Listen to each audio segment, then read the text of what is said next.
I thought I was dating the perfect guy, only to discover he was married the entire time. I never believed in love at first sight. Not really. I thought it was something people wrote about in novels or exaggerated in rom-coms. But that night, as I walked into the softly lit room filled with laughter, glasses clinking, and the hum of polite conversation, something in the air shifted. Maybe it was the scent of rain outside, mingling with the faint aroma of white wine. Maybe it was him. His name was Alex Harper. I remember that perfectly. He was leaning casually against the far wall, a smile playing on his lips as if he knew a secret the rest of the world didn't. Dark hair, impeccable suit, eyes that somehow managed to feel warm and piercing all at once. My friends had been dragging me to this networking event. I protested, claiming I didn't have the energy to pretend to be social, but the second I saw him, I forgot every excuse I had rehearsed in my head. "Hi, I'm Alex," he said, extending his hand in a way that made the casual handshake feel intimate. His voice was low, smooth, comforting. "I think we might have a mutual friend." There was a spark in that moment, subtle but undeniable. My chest tightened, not with nervousness exactly, but something deeper, something familiar, like the pieces of a puzzle I hadn't realized were missing, finally sliding into place. We talked for hours that night, or maybe it was just 30 minutes. Time warped. Conversation flowed effortlessly. He asked about my work, my family, my favorite childhood memories. He laughed at the right moments, listened at the right moments, and somehow managed to make me feel like I'd known him for years. I remember thinking, this is how it's supposed to feel. By the end of the night, he had asked me out for coffee the following week. Not a casual date. He said, "I want to know you. Really know you." It sounded intense, almost dangerously so, but I didn't care. I said yes before my brain could protest. The first few dates were nothing short of a dream. He remembered small details I barely noticed myself. My favorite coffee order, the book I had been rereading obsessively, the way my eyes lit up when I talked about my ambitions. Every gesture felt thoughtful, opening doors, surprising me with little notes or flowers, suggesting spontaneous outings to places I'd mentioned wanting to go. One evening, we sat by the river, sipping wine as the city lights shimmered on the water. He took my hand and I didn't pull away. Instead, I marveled at how natural it felt, like the world had finally stopped spinning, just long enough for us to exist in a bubble of our own making. "I can't believe how lucky I am," he murmured, brushing a strand of hair from my face. I wanted to melt into him then and there. I tried to pay attention to small details. He had a phone that he kept close, but I noticed he sometimes excused himself to take calls, smiling in a way that seemed rehearsed. I chalked it up to work stress. He told me about his job, his supposed past relationships, his family. Occasionally, his stories would have tiny inconsistencies. A name change here, a vague detail there, but they never stuck out enough to make me question him, at least not yet. My friends noticed him immediately. Sophie, my best friend, was the first to comment. "Okay, wow, he's too perfect. Are you sure this isn't a setup? Like a reality TV thing?" I laughed it off. "Sophie, he's just good at being himself." Jake, on the other hand, was quieter but wary. He'd smile politely at Alex, but occasionally give me a look that said, "Be careful." I brushed it off. I wanted to believe in the magic, in the fairy tale version of a relationship I've been waiting for. Family reactions were mixed. My sister Karen, ever the skeptic, eyed him critically the first time he came over for dinner. "He's charming," she said, "but charm isn't everything. Don't let him sweep you off your feet too fast." I wanted to argue, but deep down, I understood her point. Still, something in Alex made me feel safe, understood, and finally at home. Our weekends became sacred. Brunches turned into hikes, hikes into museum trips into long drives with no destination. He introduced me to his world. Restaurants he loved, music he was obsessed with, friends who felt like mine by association. Every time we laughed, every time we shared a secret, my heart seemed to expand in ways I didn't think possible. And yet, little things gnawed at the edge of my mind. A text he would delete too quickly. A phone call he would step away to take and return from with a distracted expression. Stories that didn't quite align. But each time, he would smile, make a joke, and the worry would vanish like smoke. I wanted to trust him. I needed to. He once held my hand and said, "I've never felt this way before. I don't want to imagine my life without you." It sounded cliche, but his sincerity made me tremble. I found myself imagining a future with him, whispering little dreams aloud that I hadn't dared share with anyone else. The first 3 months were a whirlwind. Birthdays, late night conversations, shared playlists, inside jokes. We were inseparable in a way that felt almost reckless, and I loved every second. My friends sometimes expressed concern. Sophie occasionally giving a pointed warning about moving too fast, but I would shrug. Love felt like this: consuming, intoxicating, inevitable. Then came the first subtle foreshadowing that would later haunt me. One evening, we were cooking dinner together. I noticed his phone buzz and he quickly hid it in his pocket. I asked casually, "Who's that?" "Just a work thing," he said a little too quickly. I nodded, not wanting to pry, but I filed it away in my mind. Another time, he mentioned a weekend trip he had supposedly taken months ago. Later, when chatting with his friend group, one person made a joke about that same weekend in a completely different location. He laughed it off, deflecting, and I let it slide. Trust, I told myself. Trust and love. That's all that matters. Despite these tiny, nagging doubts, their relationship only deepened. I started introducing him to my family as my boyfriend, and their mixed reactions didn't matter much anymore. Alex was everything I wanted and more. Attentive, loving, supportive. One night, I remember lying in bed, scrolling through old texts and thinking about how my life had changed in just a few months. It felt like I had been wandering aimlessly, and suddenly, someone had shown me the light. I whispered into the dark, "I think I found the one," and I truly believed it. After the first whirlwind of romance, things settled into a rhythm. It was comfortable, intoxicating in its own way, and yet subtly off. Alex and I had begun to share more of our lives. Not just the fun bits, the dinners, the walks, the late night talks, but the deeper, more vulnerable pieces. I told him about my childhood fears, my ambitions, the mistakes I'd made, and what I'd learned from them. He listened, genuinely. Or at least I thought he did. He shared his own stories, always framed to make him the perfect combination of worldly, sensitive, and charming. We started talking about the future. Small steps at first. "I can see us traveling together," he said one evening as we planned a weekend trip. Just the two of us, no distractions. I laughed, thinking it sounded romantic, but even then, there was something in the way he said no distractions that later made me question his intent. By now, we were spending nearly every day together. Morning coffee in the city, long walks after work, dinners at new restaurants we discovered together. He was attentive, almost unnervingly so. He remembered tiny details I barely registered myself. My favorite seat at a cafe, the way I liked my tea, even the exact phrasing I used in jokes. And yet, there were cracks forming. Thin but undeniable. He disappeared for hours on some days, claiming work obligations or meetings that couldn't be rescheduled. At first, I believed him. I told myself, he's busy. He has responsibilities.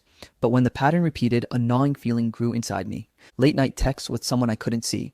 Phone calls he took in another room, sometimes hushed, sometimes abrupt.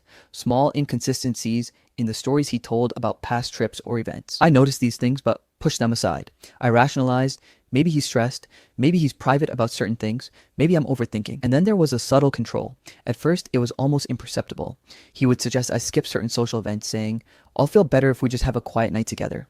Or, "Maybe this isn't the right crowd for you right now." It felt considerate at first, like he cared about my comfort. But looking back, I can see how it was the beginning of subtle isolation. Friends started noticing too. Sophie, always perceptive, asked one evening, "Why haven't you gone to dinner with us in 2 weeks? You love hanging out with us." I guess I've just been busy," I said quickly. She didn't press, but I could see the suspicion in her eyes. Despite these little worries, the intimacy between us deepened. We shared secrets, small quirks, and routines that made me feel closer to him than I'd ever been with anyone. One night, we were sitting on his couch, wine glasses in hand, laughing over a shared memory from our college years. He suddenly reached over, brushing a strand of hair from my face, and said, "I don't want to imagine life without you. You're everything I've been looking for." I melted. I wanted to believe him. I needed to believe him. And so I did. But cracks grew more visible as months went by. One evening, I went to meet him after work at a small cafe we liked. He wasn't there. His seat was empty. I waited, confused, until a text arrived. "Sorry, ran into an emergency. Meet me at the apartment?" "At the apartment," he explained, smiling apologetically that he'd been held up with work. I didn't press. But later, while tidying his living room, I found a small receipt tucked under the couch cushion. A restaurant I didn't recognize, dated the day he claimed to have been in a meeting. I stuffed it in my pocket and didn't mention it. I told myself, maybe it's a client lunch. Maybe I'm reading too much into it. He continued to be attentive, almost excessively so in public. Hand-holding, compliments, little touches, calling me his favorite. But private moments revealed small inconsistencies. He would laugh about things that didn't match previous stories or mention friends I'd never met. Phone notifications would pop up and disappear the second I glanced at them. I began to notice the pattern. Everything about Alex was too perfect, too polished, and yet, when I tried to question it internally, my heart would insist, "Trust him. He loves you." He also began influencing my decisions subtly. A dinner invitation from Sophie? "Why don't we just have a quiet night in?" My instinct sometimes whispered no, but his voice, warm and persuasive, would calm the doubt. "Work event with Jake? I don't want you stressed out. Let's just relax together." And so I stayed in.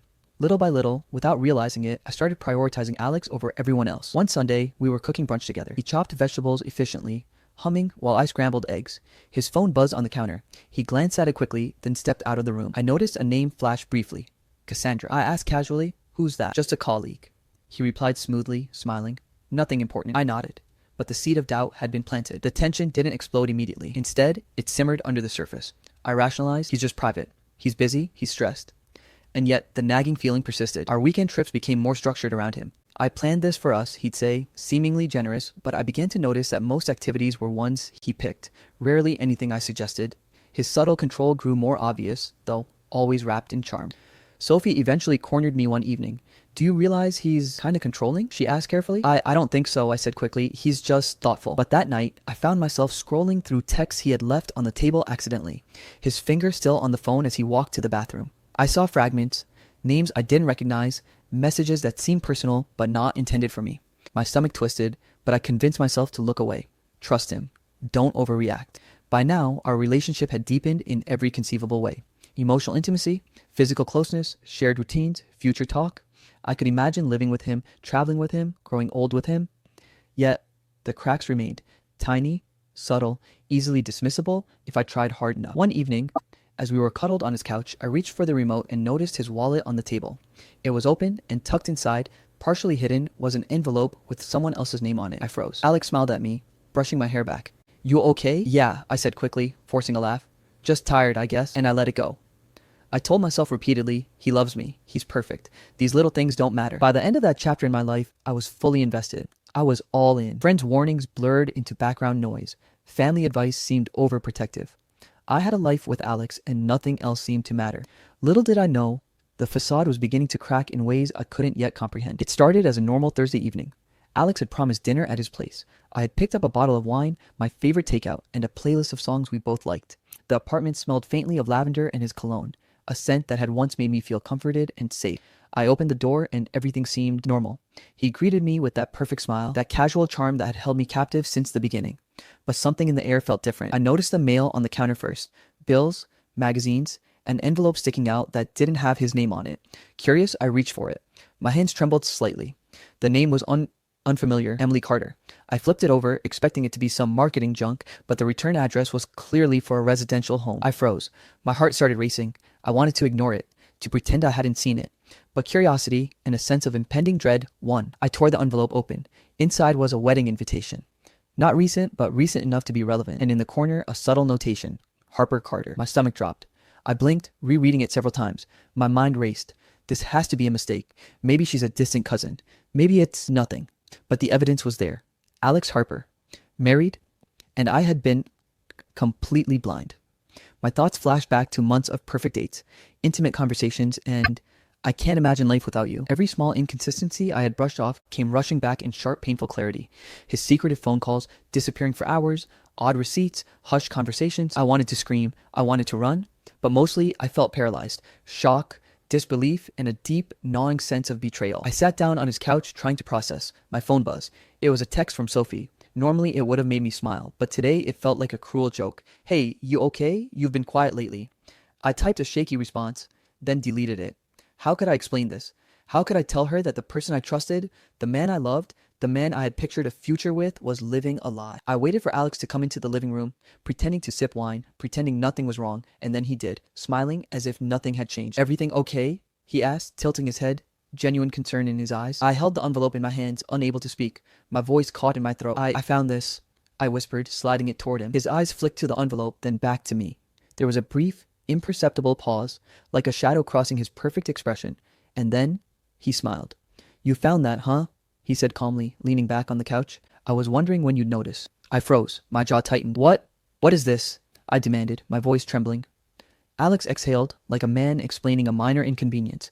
It's complicated. She and I were separated. It's not what you think. Separated? I echoed, disbelief burning in my chest.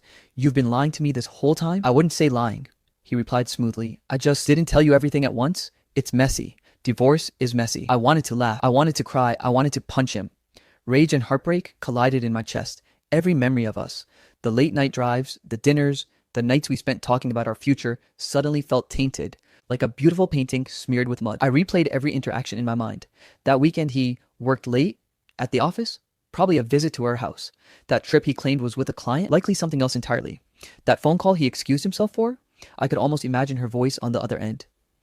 I realized then that he had been manipulating me, guiding me like a puppet without me even knowing it. My stomach churned. I felt stupid, gullible, broken. Alex, noticing my silence, reached out to hold my hand. I know this is hard, he said softly, but you have to understand, I never wanted to hurt you. I care about you, I really do. I snatched my hand away. You care about me? You built this entire relationship on lies. Everything I thought was real, it wasn't real. Was any of it real? He flinched slightly, but his calm demeanor returned quickly. Of course it was. You and I, there's something genuine between us. I love you. You just need to trust me. The words felt like knives. Love? How could he claim that? How could I trust anything he said again? In the next few hours, I tried to confront him, to demand details, to make sense of the betrayal, but Alex was skilled at deflection. Every question I asked, every doubt I raised, he had a plausible answer for, or he subtly shifted the blame onto me, making me doubt my own instincts. "You're overreacting," he said at one point. "I never hid anything intentionally. You just assumed the worst." But I couldn't unsee the envelope. I couldn't unhear the voice in my head repeating every inconsistency. I realized that the man I had loved was a master at deception and that I had fallen completely into his trap. That night, I lay in bed alone, unable to sleep. I went over the day in my head, over every smile, every touch, every whispered, "I love you." And somewhere in the back of my mind, a small, growing image of a woman I had never met began to take shape. Emily Carter. I didn't know her name yet. I didn't know her story, but I knew she existed, and somehow in this tangled web, I knew our paths would cross. By morning, I had made a decision. I couldn't stay, not until I had answers.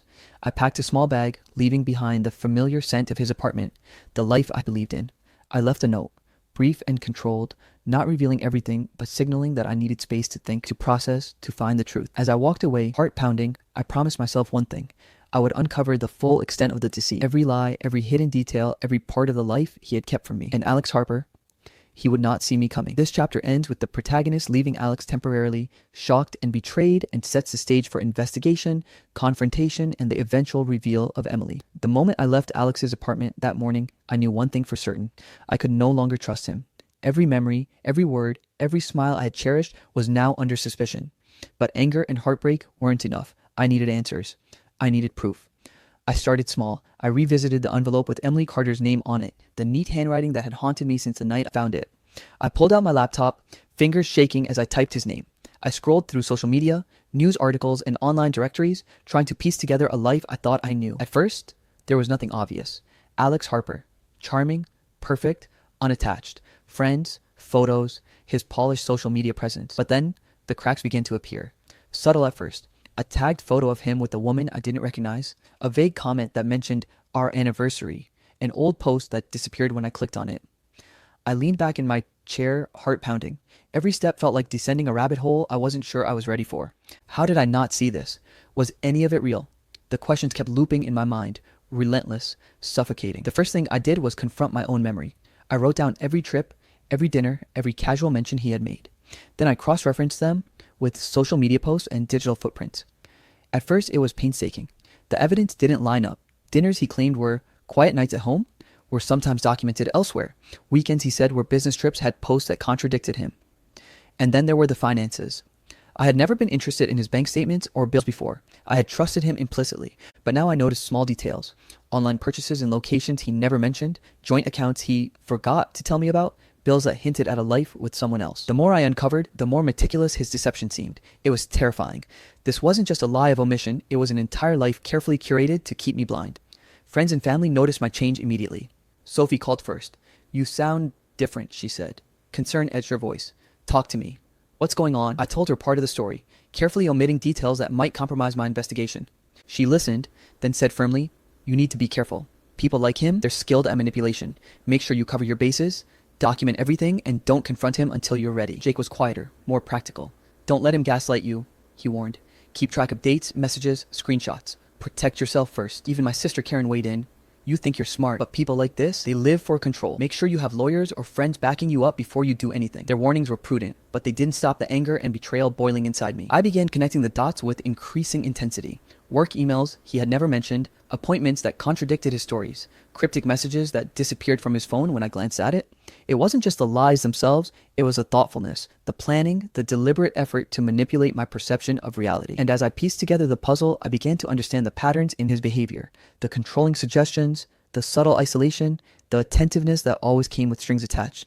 It had been consistent from the very beginning. He knew exactly how to keep me off balance while making me feel cherished. But Alex wasn't oblivious. Somewhere along the way, he began to notice the subtle shift in my behavior. He watched me more closely, questioned my curiosity, and when I asked about simple things, he deflected or answered vaguely. One evening, I decided to call him. "Where are you?" I asked, trying to sound casual. "I'm just out," he said, voice light. "Why?" "Nothing," I lied. He paused, longer than usual. "You're acting different. What's going on?" I swallowed, my chest tight. I couldn't let him know how close I was to uncovering the truth. "I'm just tired," I said. He sighed, that infuriatingly calm sigh. You can tell me anything you know. You don't have to hide from me. And in that moment, I realized just how skilled he was at manipulation. He could make me doubt my instincts, make me feel guilty for even questioning him, make me believe I was the one overreacting. I needed allies. I reached out to friends, sometimes in small pieces, sometimes in cryptic hints, carefully gauging how much I could reveal without alerting him. Sophie helped me track his schedule, subtly noting inconsistencies. Jake helped me save screenshots and digital evidence. Even Karen provided perspective, asking the hard questions. Are you sure you're not imagining things? No, I wasn't imagining. I was unraveling a web of lies meticulously spun over months. Then came a breakthrough. A small social media post, innocuous at first glance, showed Alex at a restaurant I knew he never mentioned. On the exact date he had claimed to be working late, the caption was vague. Anniversary dinner with my love, and tagged with a name I had never heard. Emily Carter. My heart skipped a beat. There she was. Tangible evidence of his deception. I didn't know her story, didn't know if she knew everything, but I knew she existed. And in that moment, a mixture of fear, rage, and curiosity consumed me. I began to realize just how far this deception went. Every compliment, every "I love you," every sweet gesture had been calculated, and yet had also allowed moments of genuine intimacy, moments that had made me believe in him. The duality was infuriating. I confronted him gently at first, asking about his schedule, about his past trips, about vague friends he mentioned. He laughed it off, deflected, even subtly accused me of mistrust, but I knew better now. Every answer only reinforced the pattern of deceit. By now, the tension between us was palpable. He became controlling in response, not overtly aggressive, but subtle. You shouldn't worry about things like that. Let me handle it. Or, I know you're just stressed. Don't let your imagination run wild. His charm became a weapon, his attentiveness a cage. At the same time, my own self-doubt gnawed at me. Was anything real? Did I imagine all those months of happiness? I replayed our moments together, questioning every gesture, every word. And yet, some part of me clung to the idea that beneath the lies, there might have been a fragment of something genuine. It was maddening. Finally, after weeks of careful investigation, I realized I needed a radical step. I needed to know everything about Emily Carter. What she knew, what she felt, and how Alex had been living a double life. I didn't know how to approach her yet. I didn't even know if she would believe me, or if she'd hate me for even thinking of contacting her. But I knew one thing: if I stayed silent, I would remain trapped in Alex's web forever. So I drafted a careful plan. First, gather concrete evidence, all digital traces, receipts, and inconsistencies. Then, find a discreet way to reach Emily without alerting Alex. Every step needed to be precise, calculated. The stakes were too high to act emotionally. By the end of the chapter, I had uncovered enough to know the truth, but not enough to confront it fully. Alex's lies had begun to crumble around him, but his manipulative control made every step dangerous. I was closer than ever to exposing him, but also closer than ever to becoming vulnerable to his gaslighting and charm. And somewhere deep down, I knew that when I finally reached Emily Carter, nothing would ever be the same. Absolute nightmare energy. The way he manipulates, controls, and lies while making the protagonist feel special. I can literally feel the tension. Also, can we talk about the mental gymnastics the protagonist goes through? Falling in love, noticing the cracks, rationalizing everything. It's so painfully relatable. The emotional roller coaster hits hard. Like, you want to scream at them to wake up, but you also get why they don't. And now, after all that digging, the Emily Carter reveal, chef's kiss. I'm low-key invested in how this is going to play out. If Alex thinks he's getting away with it, nah, not in this timeline. I still remember the day I first met Emily Carter. My hands were shaking, my stomach churned with dread, and every scenario I had imagined was worse than the one unfolding before me. We had arranged to meet in a quiet cafe, neutral ground. I arrived early, nervously scrolling through my phone, trying to make sense of how to start the conversation without sounding accusatory, without revealing everything too soon. When she walked in, I stopped breathing for a moment. She looked nothing like the image I had conjured in my head. Confident, composed, but there was an unmistakable undercurrent of hurt in her eyes. She froze for a second when she saw me. Then, cautiously, Hi, Emily, I think we need to talk, I said, my voice cracking despite my attempts at control. The conversation started awkwardly. Small talk, empty gestures, both of us circling the real issue. But once I laid out what I had discovered, Alex's lies, the envelope, the social media posts, the inconsistencies, her face shifted. Shock, disbelief, anger, and sorrow flashed across her features like lightning. I knew he was complicated, she admitted quietly, but I didn't expect this. We shared stories, anecdotes about his manipulations, his charm, the way he made us feel special while keeping secrets. It was surreal, recounting months of our separate lives entwined by the same man. And yet, through all the anger and betrayal, a strange camaraderie began to form between us. Two women navigating the fallout of the same deception. We decided, almost instinctively, to form an alliance. Not out of friendship, not yet, but out of necessity. If we confronted him separately, he would twist the narrative, manipulate both of us, and maintain control. Together, at least, we had a chance. Confronting Alex was like stepping into a storm. I arrived at his apartment, heart pounding, Emily at my side. He greeted us with that infuriating, calm smile, like nothing was amiss. "Hey, what's going on?" he asked casually. I didn't answer immediately. I wanted him to feel the weight of what was coming. Emily's presence alone seemed to throw him off balance. "I think you know why we're here," Emily said, her voice steady despite the tension. "We know the truth, Alex." For a moment he laughed. Not a friendly laugh, but one that carried a strange, hollow edge. "The truth?" he echoed. "I think you're both misunderstanding." "No," I said, taking a step forward. "You lied to both of us, manipulated both of us, and we're done pretending this is normal." His expression shifted, calmness replaced by defensiveness. "I didn't lie," he said, voice tight but controlled. "I was handling things the best I could." "You don't understand." "I understand perfectly," Emily snapped. "You made us believe we were the only ones, that our feelings mattered, and you were living a double life." The confrontation escalated quickly. Alex's manipulation surfaced fully, blaming us for misinterpreting his intentions, accusing us of overreacting, and even trying to sow doubt between us. "You're both letting emotions cloud your judgment," he said. "I've always cared about you. You're making this about revenge instead of understanding." It was infuriating. Every word was calculated to regain control, to undermine our confidence, to make us doubt our perception of reality. But we weren't falling for it. Not anymore. Legal and emotional complications added another layer of tension. Alex refused to admit fault, claiming separation agreements, privacy concerns, and personal rights. He even threatened exposure of personal details, emails, messages, private confessions, to manipulate us further. We realized this wasn't just about betrayal anymore. It was about power, control, and the possibility of him causing damage beyond our relationship. Every move had to be carefully considered. Any misstep could be used against us. Despite the chaos, there were moments of stark clarity. We began to dissect his behavior together, piecing together the full extent of the lies. Patterns emerged. The charm, the controlling behavior, the subtle isolation, the emotional manipulation.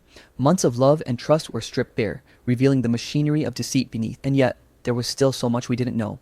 How long had he been married? Did Emily know the full extent of the lies? Had he involved others we didn't know about? Every answer raised more questions. By the end of the confrontation, Alex was visibly frustrated but composed, a dangerous combination. He had underestimated us individually but was beginning to realize the threat we posed together. We left his apartment, shaken but resolute. Emily and I agreed to continue gathering evidence, documenting everything and preparing for whatever legal or emotional fallout was coming. But even as we walked away, I could feel the weight of uncertainty pressing down on me. The chapter ends with the protagonist facing impossible choices: confront Alex publicly, take legal action, pursue revenge, or walk away and reclaim their life quietly. Emily is now an ally, but the story remains unresolved. Alex's next move is unknown. The legal and emotional ramifications loom large, and the path forward is perilous. The suspense is intentional. Readers are left wondering what will happen next, how far Alex will go, and how the protagonist will navigate the aftermath. Updates. After the confrontation with Alex, Emily and I spent hours sitting across from each other in a quiet cafe. Papers, laptops, and phones scattered between us.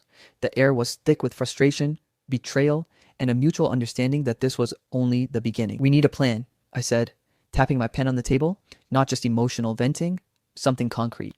Emily nodded, her expression tight with determination. "Agreed, but it has to be precise. Alex is, I don't even know how to describe it. He's clever, manipulative. If we make one misstep, he'll turn it against us." I took a deep breath. "We start by documenting everything. Dates, conversations, social media evidence, messages, receipts, anything that proves his lies." She pulled out a small notebook and began making a list.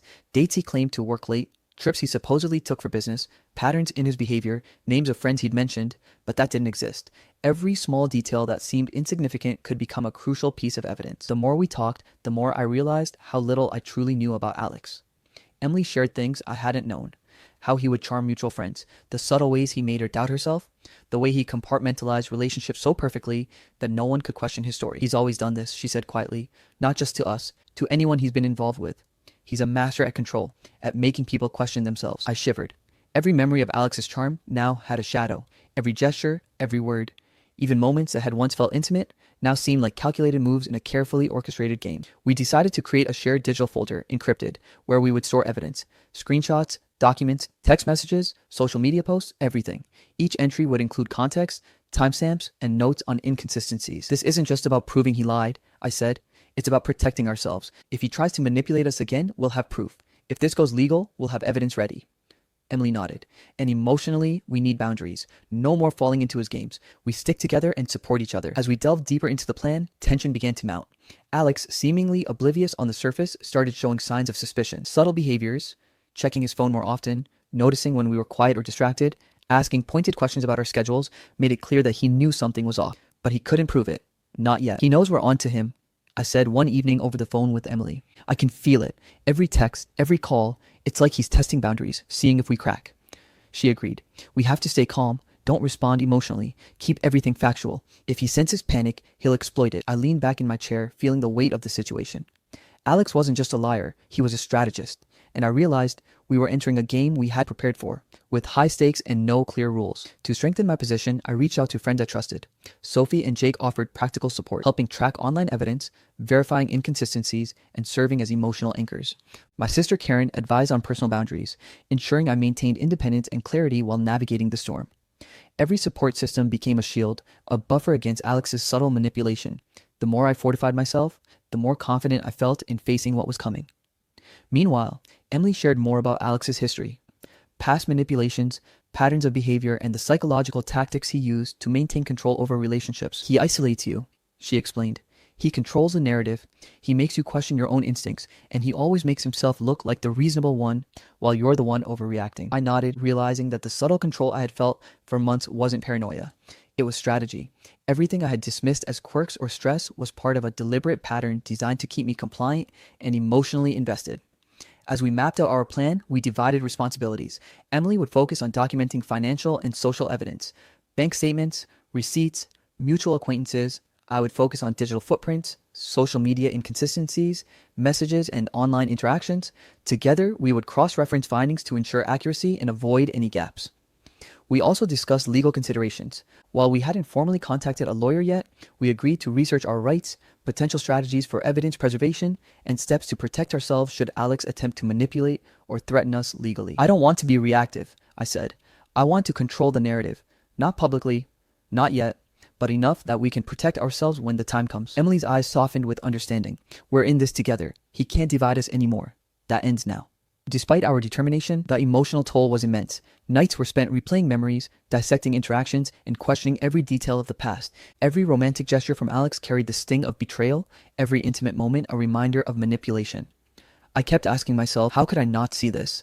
Was any of it real? The self-doubt was relentless, but Emily's presence grounded me. She shared her own turmoil, anger, heartbreak, disbelief, and together we validated each other's feelings. It was the first time since discovering the truth that I felt like I had allies who truly understood the depth of Alex's deception. As the days passed, tension escalated. Alex's subtle probing became more frequent, texting questions about our schedules, dropping by places unexpectedly, casually asking if we were busy or available. He still maintained a facade of charm, but the edge of suspicion in his behavior was unmistakable. Emily and I stayed disciplined. We documented every interaction, every irregularity, and every sign of manipulation. We were building a dossier, a record of lies and deceit that could no longer be ignored. I also worked on reinforcing my personal boundaries. I stopped answering non-essential texts immediately, limited casual interactions, and ensured my friends and family were always in the loop. Every precaution was a step toward reclaiming my autonomy, toward ensuring that Alex could no longer control the narrative. By the end of the update, we had a plan, evidence, and emotional support. But Alex's presence loomed like a shadow. The tension was palpable. He suspected something, but couldn't yet act. We were playing a dangerous game, one that required precision, patience, and unwavering focus. And somewhere beneath the frustration, fear, and heartbreak, there was a sense of determination, a growing certainty that when the confrontation came, we would no longer be victims of his lies. After weeks of meticulous planning and evidence gathering, I thought we were making progress. Emily and I were synchronized, every inconsistency documented, every suspicious interaction logged. But Alex, as always, was one step ahead, watching, probing, and testing our defenses without revealing his hand. It started subtly. Mutual friends began asking questions, some seemingly innocuous. Have you been okay lately? Or you seem distant. Is everything fine? At first I thought they were noticing my emotional state, but then I noticed patterns. They were repeating phrases, framing things in ways that painted me as irrational, overreacting, or unstable. Alex was spreading rumors, quietly, insidiously. One afternoon, Sophie called me, voice tight with concern. Hey, I don't know if you've heard, but some of your friends mentioned things about Alex. My stomach dropped. What things? I asked cautiously. They're saying that he's worried about you, that you might be overreacting, that you've been spreading stories about him, Sophie explained. I closed my eyes, heart pounding. Of course. He couldn't attack directly. Too risky, but he could manipulate perception, undermine our credibility, and isolate us. The moral weight of what we were doing hit me hard. Exposing him felt necessary, but every move carried consequences. Emily and I met later that evening. Both of us exhausted, both of us frustrated, but determined. He's trying to turn people against us, I said bluntly. She nodded, eyes burning with anger. I saw it too. Mutual friends calling me, asking me if I was imagining things. It's a tactic. He wants to isolate us, make us doubt ourselves. I clenched my fists. We can't let him. But how far do we go? Do we expose him publicly? Or do we handle it quietly? Just for ourselves. Emily sighed. I've been thinking the same thing. I don't want revenge, but he can't keep getting away with this. He's dangerous and manipulative. The first real breakthrough came from social media. I had been tracking Alex's online activity carefully, cross-referencing old posts, deleted photos, and subtle interactions with mutual acquaintances. Then a small notification caught my eye. A tagged photo, hidden in plain sight from a friend he had long considered loyal. It was Emily and him, Alex. In a casual setting, smiling, comfortable, the caption innocuous, but the date contradictory to a story he had told me months earlier. My hands shook as I took screenshots, realizing the weight of what I had uncovered. This wasn't just suspicion anymore, this was proof. We started piecing together small fragments. Financial records suggesting duplicate expenses, receipts for trips that didn't match his explanations, messages that vanished from his phone but were captured in backups. Each discovery was a dagger, but a necessary one. Still, the emotional weight was crushing. Every revelation brought a mix of relief, anger, and heartbreak. How did I not see this? I whispered to Emily one night, tears threatening to spill. She reached out while gripping my hand. We both did. He's that skilled. You weren't blind. You were being played. But we see it now, together, and that counts. It was the first time since the discovery that I felt a measure of hope. Alone, we would have been vulnerable. Together, we were formidable. Alex, however, was no fool. He began subtle retaliation, spreading whispers and half-truths among mutual friends. Every social gathering became a potential battlefield. Every casual conversation a test of loyalty. He framed me as irrational, hysterical, and obsessive. He tried to manipulate Emily as well, suggesting I was untrustworthy or overreacting. And yet, every attempt he made to divide us only strengthened our alliance. The moral dilemmas grew heavier with each passing day. Every small piece of evidence I revealed to Emily carried consequences. Social media posts, screenshots, financial inconsistencies, all could expose him publicly, but at the risk of humiliating myself and potentially affecting others caught in the web. Are we doing the right thing? I asked one evening, staring at a spreadsheet of his financial records. Emily looked up, calm but fierce. We're doing what we have to. This isn't just about him. It's about taking back control of our lives. Justice doesn't have to mean revenge, but it does have to mean truth. The line between exposure and retaliation blurred. We debated strategies late into the night. Discreet confrontation, selective sharing of evidence, or going all in publicly. Every choice felt like a risk, but standing still wasn't an option. Witness statements began to trickle in. Friends, former colleagues, and acquaintances who had previously been neutral began sharing memories that supported our findings. Unexplained absences, subtle manipulations, conflicting stories. Each testimony added another layer of credibility to our evidence, and yet Alex's shadow loomed over every interaction. It became clear that the emotional stakes were as high as the legal ones. We weren't just fighting to prove his lies, we were fighting to reclaim our sense of self, to reaffirm our trust in our instincts, and to dismantle the control he had wielded over our lives. By midweek, we reached a critical point. Alex began direct attempts to unsettle us. Late-night texts questioning our credibility, sudden visits to places he knew we frequented, and casual insinuations meant to make us doubt our own memories. But we had prepared for this. Every interaction was documented, every manipulation was noted, and every time he tried, he only revealed more of his own tactics. Look at him, Emily said one afternoon, reviewing messages he had sent to mutual friends. He's desperate. He knows we're close. He's trying to intimidate us, but all it does is prove how guilty he is. I nodded, feeling a surge of resolve. We'll finish this carefully, step by step. Evidence first, emotional response later. Control is ours now. The bond between Emily and me strengthened with every obstacle. We shared our fears, our anger, and even moments of fragile hope.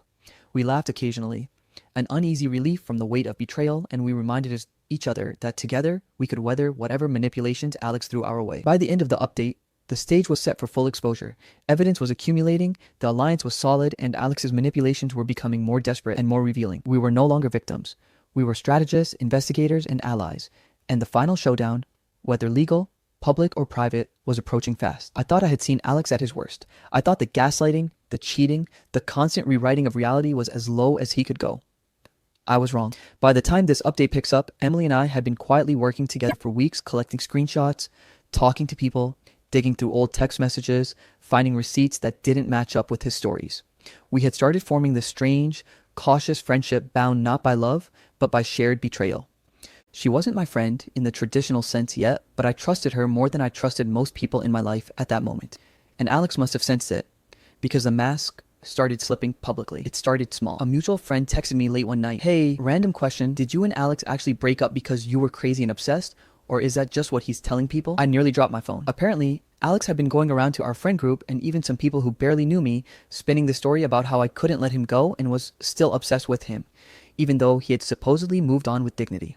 He claimed I had been harassing him with late-night texts, false, showing up at his job, false, and trying to sabotage his new relationship, which ironically was Emily, the woman he had cheated on me with. Emily confirmed he was feeding her the opposite version. To her, he said I had been the one who cheated, that he was broken because I destroyed his trust, and that I was now jealous of them and trying to ruin their happiness. The sickest part? He'd mix in just enough truth to make the lies seem believable. For example, yes, I had texted him a few times after our breakup, but they were short, blunt, and purely logistical. Come get your stuff. You forgot your charger. He left out context and made it sound unhinged. The first real public crack in his story came at a friend's birthday dinner. One of our mutuals, Jess, pulled me aside in the bathroom. I don't know what's going on between you guys, she whispered, but I think you should know something. Alex told me you showed up at his place uninvited last week, but then I saw Emily that same night, and she said she was with him at a concert. We both just stared at each other in the mirror. Jess wasn't the type to stir drama. She looked genuinely uncomfortable, like she just realized she was holding two puzzle pieces that didn't fit. That was the moment I knew his whole narrative was starting to crumble. Around this same time, Emily started noticing inconsistencies too. She told me about a night when Alex claimed he had an emergency work meeting and couldn't see her. She let it slide until she saw one of his friends post a group photo at a bar.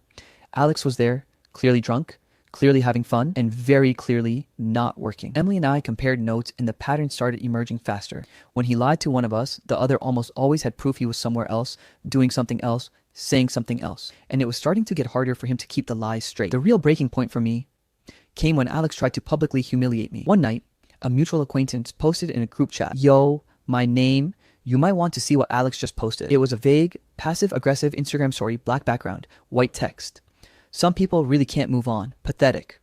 No names, of course, but enough breadcrumbs for people to figure it out. I didn't reply publicly. I didn't comment. Instead, I screenshotted it, sent it to Emily, and said, "I'm done playing nice." A week later, there was another group dinner. Alex was there. So was Emily. I didn't plan for anything to happen. I was ready to stay polite and neutral, but Alex started performing. Loudly. He made jokes about crazy exes looking directly at me.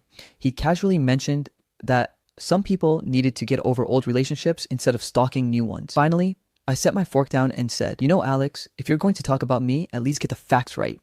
The table went dead silent. Emily's eyes went wide. Alex smirked like he thought he could charm his way out of it. "I'm not talking about you, babe. If the shoe fits." I pulled out my phone, opened a folder I had been keeping, and slid it across the table. Screenshots, texts, photos, timelines. "Funny," I said, "because here's proof that while you were telling Emily you were at work, you were actually at my place. And here's proof that you were telling me you were homesick while you were with her." The silence was nuclear. Over the next few days, people started coming to me privately. Friends who had once defended him now admitted they had a weird feeling about him for a while. Some even shared their own receipts, offhand comments he'd made, shady behavior they'd witnessed. The man who thrived on controlling the narrative was losing control of it, and that's when he snapped. He started sending me these cold, calculated texts. "You're making a huge mistake. Careful who you trust. You don't want me as an enemy." He DM'd Emily with fake concern, telling her I was manipulating her, that I had some agenda, that I was mentally unstable. Then came the legal threats. He claimed I was defaming him, that my evidence was edited, that I could face serious consequences. It was the clearest sign yet that we were close to breaking him. The last straw, and the reason I'm writing this update now, happened last night. Emily called me at 11 p.m., her voice shaking. "Check your email," she said. In my inbox was a forwarded message from Alex sent to both her and me. Subject line, "Final warning, body. If you two don't stop, I will release everything I have on both of you. Every private message, every photo, every secret. Don't test me." Attached were 3 files. I haven't opened them yet. I don't know if they're real, fake, or empty threats, but the pit in my stomach tells me this is about to get worse, much worse. I never thought it would come to this. Weeks of documenting, planning, and quietly bracing for impact. And now we were at the final act. Emily and I had been working in sync for so long that it almost felt like we could read each other's minds. Every text, every phone call, every chance encounter with Alex was calculated. And tonight was when we were going to put it all on the table. We had the receipts literally and figuratively. Social media screenshots, text threads, voice recordings, witness statements from mutual friends who'd finally had enough of Alex's lies. And perhaps the most damaging, a string of financial transactions that painted a very ugly picture. It was late afternoon when Emily called. "You ready for this?" Her voice was steady, but I could hear the tension under it. "Ready as I'll ever be," I said. We'd agreed to meet Alex in a public but private enough place, a quiet corner table at a cafe near downtown. Somewhere he couldn't easily cause a scene, but also somewhere with enough witnesses that we'd feel safe. When I arrived, Emily was already there, her posture upright, a folder in front of her like it was just a casual business meeting. Alex came in a few minutes later, all smug smiles and fake charm, like he still thought he could talk his way out of anything. "All right," Alex said, sliding into the seat. "What's so important you couldn't just text me?" Emily didn't waste time. She opened the folder, pulling out a stack of papers and setting them down between us. "This," she said, "this is everything. Every lie you've told, every manipulation, every piece of proof." Alex's smile faltered for the first time in maybe ever. "What is this? Some kind of intervention?" I leaned forward. "No, Alex. This is accountability." He started skimming the top page, a printout of a text thread between him and one of the women he'd been stringing along, complete with timestamps that overlapped with nights he claimed to be working late or helping Emily's family. "Where did you get this?" His voice was sharp now. "Doesn't matter," Emily said. "What matters is that it's real, and it's not just this." She tapped the folder. "We have statements from people you lied to, screenshots from your burner accounts, bank records showing money transfers that don't exactly line up with your excuses." Alex leaned back, crossing his arms, trying to regain control. "So what? You think you can just ruin me? This is all taken out of context." I laughed, actually laughed. "Out of context? Alex, your context changes every time you open your mouth. The difference now is that people see it. They see you." He looked between us, and for a second, I thought he might actually try to apologize. But that's not who Alex is. Instead, he tried to flip it.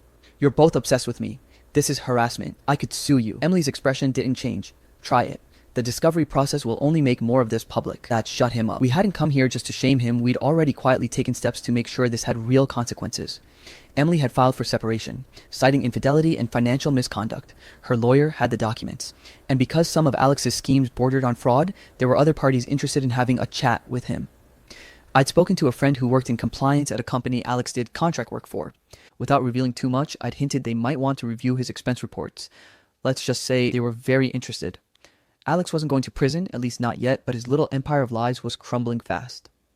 After Alex stormed out of the cafe muttering something about lawyers and "this isn't over," Emily and I just sat there for a while. Neither of us said anything at first. It was like the air was finally clearing after a storm that had been raging for years.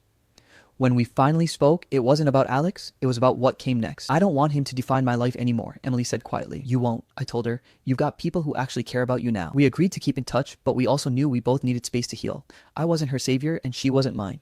We were just two people who'd been burned by the same fire and had walked out of it stronger. In the weeks that followed, word about Alex spread fast. The mutual friends who'd once stayed neutral stopped inviting him to things. One even posted a vague but pointed status online that had over 100 likes.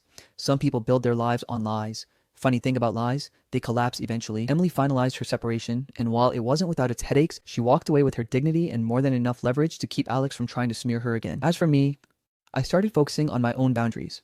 I stopped letting manipulative people in, even in small ways. I reconnected with old friends I'd distanced myself from when Alex's drama consumed my time. The last I heard, Alex had moved to a different city, trying to start fresh. But with social media, fresh starts are hard to come by. His reputation followed him. He could spin whatever narrative he wanted, but enough people had the receipts now that he couldn't erase the truth. It's not a fairy tale ending. There's no perfect justice where he admits everything and begs forgiveness, but it's real, and real is enough. Emily and I were moving forward. Different paths, same lesson. You can't control what someone like Alex will do, but you can control how much of yourself you let them take, and that's exactly what we've done.